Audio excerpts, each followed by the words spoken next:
Hey everyone, welcome back for another video. And today, while I've got a bit of time, I thought I would do a tier list on a very famous Australian director, Peter Weir.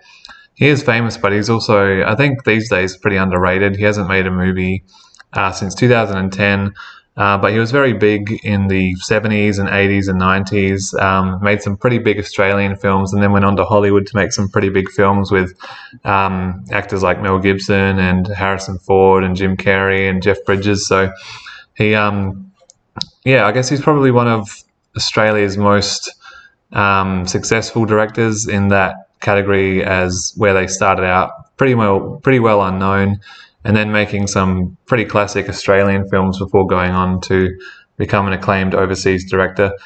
So he's still alive, but he just hasn't made a film, as I said, since 2010. So he's pretty old now, but it would be cool to see him kind of come back and try something else. But yeah, I guess he's probably done. So we have 14 films here in total. I have seen them all. I've also rewatched a couple recently because there's a few I hadn't seen in a long time, and I'd only seen once, maybe 10, 15 years ago, that I had to kind of come back to before ranking. But yeah, as far as the director goes, he's probably quite possibly my most favourite Australian director. He's got a lot of really cool films and a lot of different unique styles. He doesn't just stick to like one genre and things like that. So without any further, we'll just get straight into it. So it's mixed up order, no particular order. So first up, we have Gallipoli. This is probably one of his biggest Australian films. It's an earlier movie. I think it came out in 1981, and it's the first film he did with Mel Gibson, around the time that Mel Gibson was, I guess, not too well known. He did the first Mad Max film, and I think he was doing the second one around the time this film was made. So he was very, very young back here in the early 80s. But as far as Australian films and war films go, this is one of my favourite. I'm going to put it up in the A tier. It's a very good film.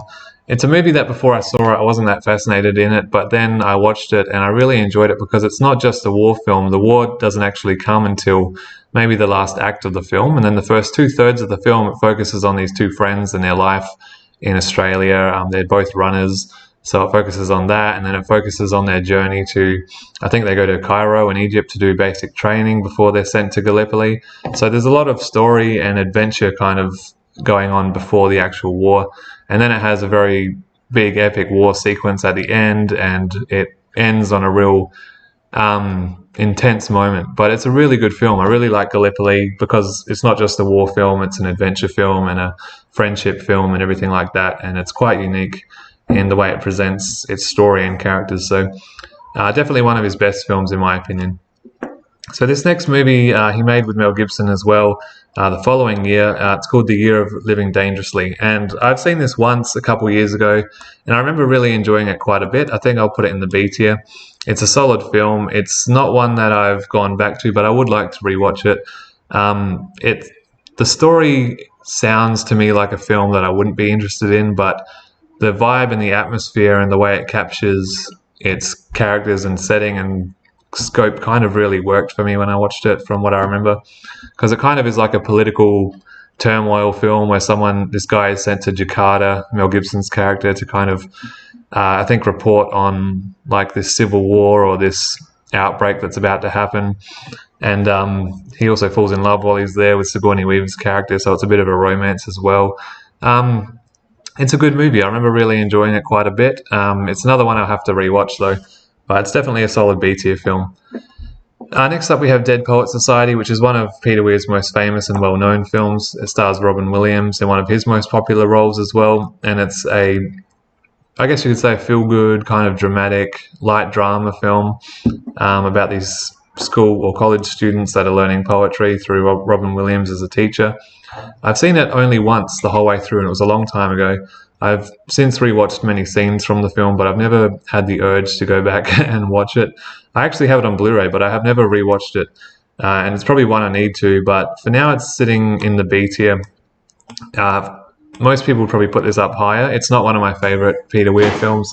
I like it, but it's just one that's never come back to me to rewatch. I've just never felt like it, and I don't think maybe that's not a good sign, or maybe it's just me and not having seen it in a long time. But I still think it's good because it's a solid B tier film, but yeah, I probably just need to watch it again, to be honest, but it's definitely not one of my favourites. The Mosquito Coast is next. Now, this is probably one of his most, if not his most underrated film, in my opinion. I think this is a great movie. It's another A-tier film for me. It's the second one he did with Harrison Ford after they did Witness together. And this is just a really interesting film because it focuses on a character who's pretty unlikable, but you can also understand where he's coming from and his ideas and ideals that lead him and his family to kind of pick up and move to, I think they moved to the Amazon or somewhere in South America to kind of restart their life, get away from society, and just kind of build up again. And it's kind of like a weird adventure film at the same time because they're just kind of exploring and starting things anew, and he's like a mad inventor as well. But it's got a lot of really interesting performances. What's his name? River Phoenix is in this as well around the same time he did Stand By Me, and he's really good here as one of Harrison Ford's sons in the film. And yeah, it's just a really great film. I really remember enjoying it a lot. I've only watched it once and I've seen lots of bits since, but it's another one of his films that isn't on Blu-ray for some reason.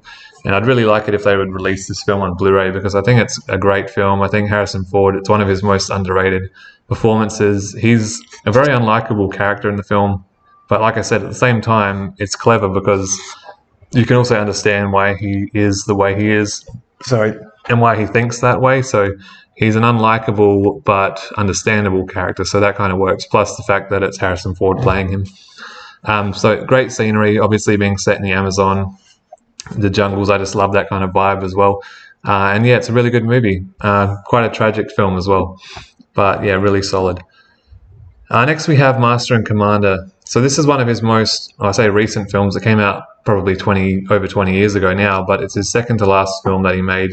This was one I had only seen a long time ago, like 12 years ago maybe. And I watched it about a week ago for the first time since, and I really enjoyed it a lot. For me, this is probably, I'll put it on the A tier as well between these two. I really liked it a lot. I'm probably going to buy it on Blu-ray eventually. Russell Crowe's great. It's probably one of his best performances. It's just a big epic adventure film on a ship, but it kind of came out around the same time as Pirates of the Caribbean, and it's the only other film I can think of that takes this kind of era, and not necessarily pirates, but just these kind of big ships out on the sea, like shooting at each other and adventure and everything. But this is obviously a much more grounded, realistic version, Pirates of the Caribbean's fantasy and everything like that. But and I love those films as well. But this is a really good movie just to see probably what life would have actually been like at this time if you were at war on one of these ships. And the story is actually quite simple. It just follows this crew led by Russell Crowe, who are just on the tail of a bigger, stronger ship, and they're trying to catch it and take it down. But it's about the characters and the journey and the ship that gets them there, and the whole process of that. I love the sequence on the Galapagos Islands as well with Paul Bettany. The whole movie is just really good. I enjoyed it thoroughly after rewatching it, and I'm glad I watched it again. But definitely a solid A-tier film. The music's great as well. The visuals, everything just feels real as well. It doesn't feel like anything's fake or CG or anything like that. It's really cool. Next we have Green Card. This is kind of a more generic romantic comedy film that he made in the early 90s. I'll put it in the C tier. It wasn't terrible or anything. I don't remember much about it. I saw it. I thought it was okay when I watched it, but there was nothing that amazing that stood out about it to me. I just thought it was okay. Yeah, there's not much I can really say about it, to be honest. It just felt kind of like a run-of-the-mill romantic comedy. Yeah, probably one of my least favourite of his films, but still not a bad movie being in the C tier. And so we go from that to probably my favourite, actually, yeah, I'll say definitely my favourite Peter Weir film, and that is The Truman Show, which is definitely an S tier film. This is a very unique movie. It's probably my favourite Jim Carrey performance as well, because he's obviously known for his humour and comedy, and this film's more of a drama, but it does allow him to be light and funny as well at the same time. It has that kind of perfect blend of comedy and drama in this film, and it's just got such a unique story that's really interesting. And it's one of those films that has a great story that you can't help but get involved in and think, wow, this is a great idea. Like, it's kind of foreshadowing society as well, I guess, in the future, where everyone is kind of being watched. But obviously this is just focusing on one man turning his life into a TV show, which is really cool and interesting. Yeah, it's a great film. I love the set of the whole town. Jim Carrey, sorry, Jim Carrey's great. The performances are all around are great. The musical soundtrack is really good too. It has a great ending, as you probably know if you've seen it. And yeah, it's just pretty much like a perfect film in my opinion, and easily Peter Weir's best film as a director, I would say.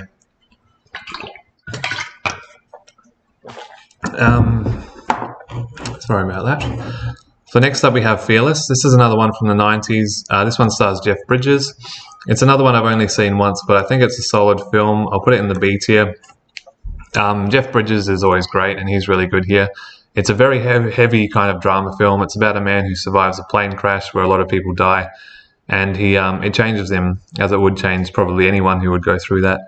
But I just remember it being a really solid film, very dramatic, good music as well. And I remember it having a great ending, like a very powerful gut punch of an ending. That was probably the most memorable part about the film for me, as well as the plane crash sequence early on, which was very intense, and the great performance from Jeff Bridges. So it is another one I'd have to go back and rewatch, but I do think I liked it quite a bit. Definitely at least a B tier film. So next up we have one that a lot of people haven't seen, and it's The Plumber. It's one of his earlier films, Australian films from the 70s. It might actually be a TV movie, but I have seen it, and I'd probably say it's his weakest film. I didn't really like it.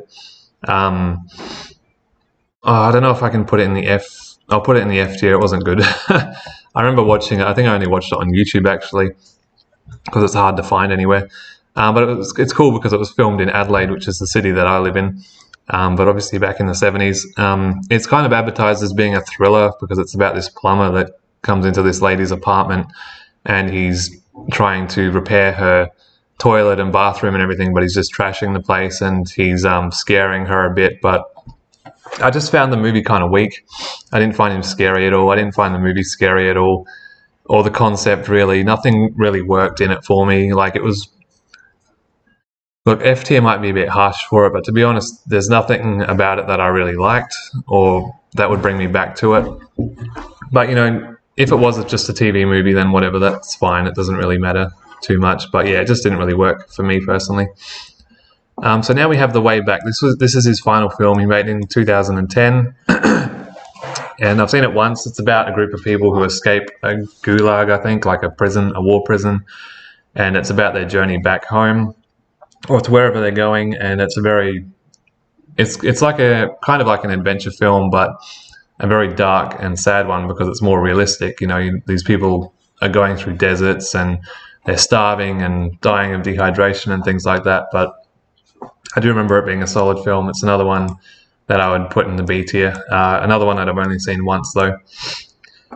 So next we have Witness. This is the first film he did with Harrison Ford before The Mosquito Coast, and probably one of Peter Weir's most famous films. This is one I'd seen once until the other week as well. I watched it around the same time as I did Master and Commander. And this is another one that also really improved with me after a second viewing. I liked it the first time, but I didn't love it, and now I think I really love it. This is a really good film. And it's Harrison Ford around the same era that he did Indiana Jones, Star Wars, Blade Runner and all that. So he was really great in that early, mid-80s era.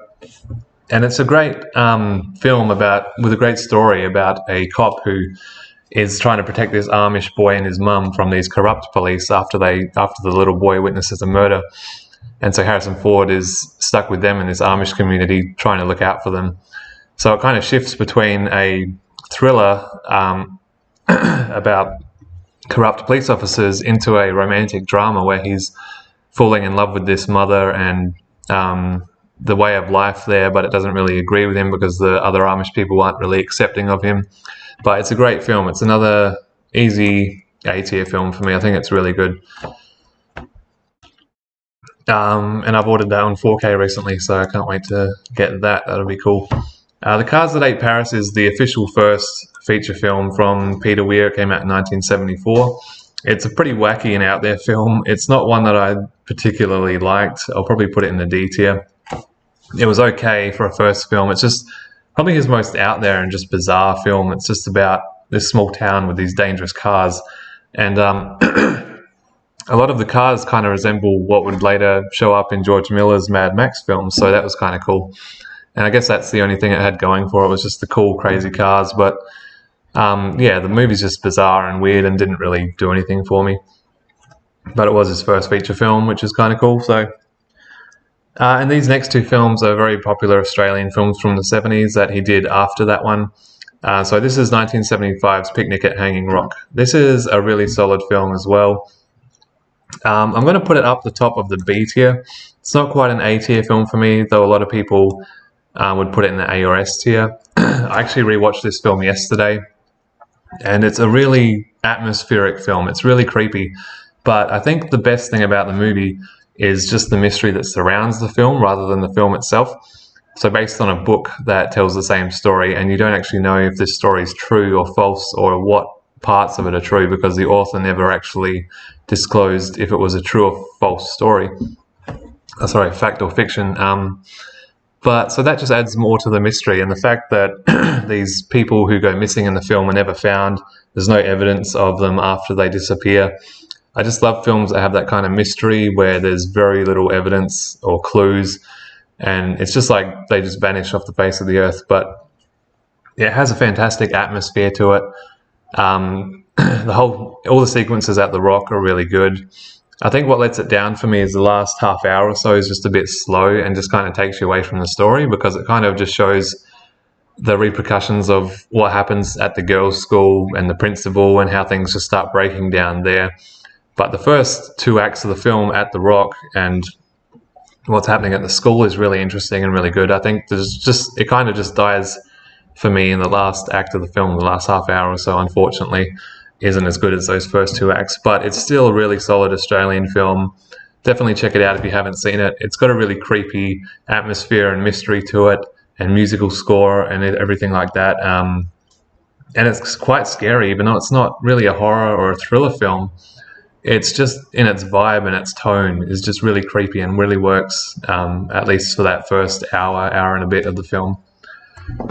So next we have The Last Wave, which is probably not as well known as Picnic at Hanging Rock, but it does share that kind of vibe and atmosphere that I was talking about. It's another B tier film. I'll put it up right next to it because I think it's probably about equal to it for me. I actually have this one on Blu-ray, and it's just very strange and unique. Like it's hard to explain, but it has a really off-putting, uneasy kind of atmosphere and vibe to it that's probably more scary than a lot of modern day horror films are, that are just filled with jump scares and loud music and blood and things like that. Like, the scarier things in these two films is just kind of what's hinted at and what's just visually shown, and the music and just the whole atmosphere that surrounds them is really, really a unique vibe that kind of goes throughout the two films, and they kind of work well as a double feature, I think. But yeah, Picnic at Hanging Rock's a very famous film. The Last Wave I don't think is as well known, but I do think it is definitely worth checking out if you haven't seen it. And it's one that I've only watched once, but I have to get around to watching that one soon again, hopefully. Yeah. So that's the list, guys, all of Peter Weir's films, 14 I think. So everything in the S, A and B tier are really good, really worth watching. I'd like to pick up a few more of them on Blu-ray. I really hope that they release The Mosquito Coast on Blu-ray at some point. Yeah, he's a great director, a great Australian director. A lot of really solid films, actually, especially after rewatching a lot of them, coming to appreciate them more. So, yeah, thanks, guys, for watching. Please let me know which ones of these you've seen down below, which ones you're keen to check out, and subscribe, and I'll see you in my next video. Bye.